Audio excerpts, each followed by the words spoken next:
fidélité parce que c'est une qualité extrêmement importante pour le Seigneur. C'est, je dirais, la première qualité, l'une des premières qualités que Dieu recherche chez toutes les personnes qu'il veut utiliser. Et pour cela, je vais lire un petit passage dans le livre de Luc au chapitre 16 à partir du verset 10. « Celui qui est fidèle dans les moindres choses l'est aussi dans les grandes. Et celui qui est injuste dans les moindres choses l'est aussi dans les grandes. Si donc vous n'avez pas été fidèle dans les richesses injustes, qui vous confiera les véritables? Et si vous n'avez pas été fidèle dans ce qui est à autrui, qui vous donnera ce qui est à vous? Nul serviteur ne peut servir deux maîtres, car ou il haïra l'un et aimera l'autre, ou il s'attachera à l'un et méprisera l'autre. Vous ne pouvez servir Dieu et Mammon. » Dieu est lui-même fidèle. Et ce qu'il recherche chez les personnes qu'il veut utiliser, eh bien, c'est la fidélité. Avec ma petite expérience, je me suis rendu compte que Dieu lui-même, lorsqu'il commence à travailler dans notre vie, eh bien, il va regarder en premier si on est fidèle. D'abord dans les petites choses. Ici, le passage qu'on vient de lire, c'est une parole que Jésus-Christ avait donnée. Et Jésus-Christ nous exhortait à commencer d'abord à être trouvé fidèle dans les petites choses et dans ce qui n'est pas à nous, pour ensuite pouvoir être trouvé fidèle dans les grandes et dans ce qui est à nous. Et Dieu insiste beaucoup sur la fidélité. Jésus-Christ insiste sur la fidélité parce que lui-même, il est appelé le fidèle. D'ailleurs, il est écrit dans le livre de Apocalypse au chapitre 19 au verset 11, « Puis je vis le ciel ouvert et voici parut un cheval blanc. Celui qui le montait s'appelle fidèle et véritable, et il juge et combat avec justice. » Le mot fidèle ici, c'est un mot grec que l'on prononce pistos, qui veut simplement dire loyal ou encore digne de confiance.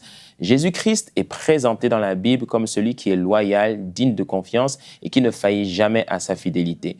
Quand Jésus-Christ s'engage sur une parole, il s'assure de l'accomplir. Et d'ailleurs, dans les livres prophétiques, il est écrit qu'il est celui qui veille sur sa parole pour l'accomplir.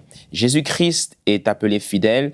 Apocalypse chapitre 1 au verset 5, on dit encore de la part de Jésus-Christ le témoin fidèle.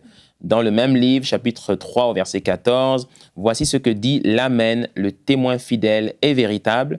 Et même dans le livre de Hébreux au chapitre 10 au verset 23, retenons fermement la profession de notre espérance, car celui qui a fait la promesse est fidèle.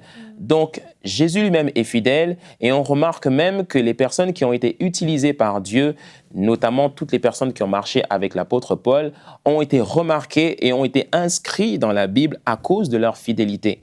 Je parle notamment on peut parler par exemple de Tychik. Très peu de gens s'intéressent à ce type de personnage, Tychik, dans le livre d'Éphésiens, chapitre 6, au verset 21. Il est écrit « Afin que vous aussi, vous sachiez ce qui me concerne, ce que je fais.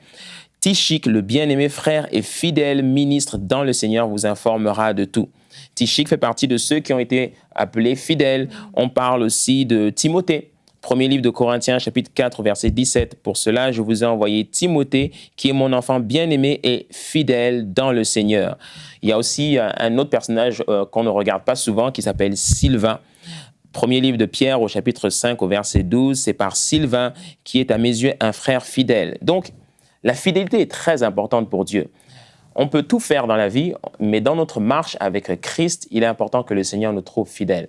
Et il y a plusieurs endroits dans la vie où Dieu attend de nous de trouver la fidélité, notamment la fidélité dans notre marche avec lui, dans notre marche avec Christ, la fidélité dans notre service à l'Église, par exemple, la fidélité dans nos habitudes qu'on a avec Dieu, telles que la prière, la fidélité dans notre manière de gérer notre argent, la fidélité quand Dieu nous confie une tâche et il s'attend à ce qu'on l'accomplisse bien. La fidélité dans le mariage, la fidélité dans la gestion financière. Donc, Dieu recherche toujours la fidélité dans tout ce qu'on fait pour qu'on soit trouvé, pour qu'on soit qualifié devant lui. Et aujourd'hui, dans cette pensée, je voulais nous exhorter, nous encourager à être trouvés fidèles dans toutes choses devant le Seigneur.